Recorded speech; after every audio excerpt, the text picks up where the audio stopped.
আজ থেকে 2500 বছর আগে চীনের একজন বিখ্যাত দার্শনিক লাও ৎসু একটা খুব সুন্দর কথা বলেছিলেন। আ journey of 1000 Miles begins with a single step. এবং এই উক্তিটি আজও প্রাসঙ্গিক। আমরা বেশিরভাগ মানুষ স্বপ্ন দেখি, পরিকল্পনা করি, কিন্তু শুরু করি না। কেন? কারণ গন্তব্যটা আমাদের কাছে অনেক দূরে মনে হয়। ব্যবসা শুরু করতে চাও, মনে হয় অনেক টাকা লাগবে। বই লিখতে চাও, মনে হয় অনেক সময় লাগবে। নিজেকে ফিট করতে চাও, মনে হয় অনেক বেশি পরিশ্রম করা লাগবে। কিন্তু লাও ৎসে বলেন, দূরত্ব দেখো না, তোমার পরবর্তী পদক্ষেপটি দেখো।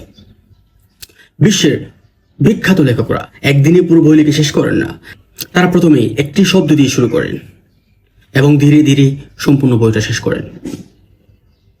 একই সাথে যারা বড় বড় কোম্পানি তৈরি করেছেন, তারাও একদিনে সেটা করতে পারেননি।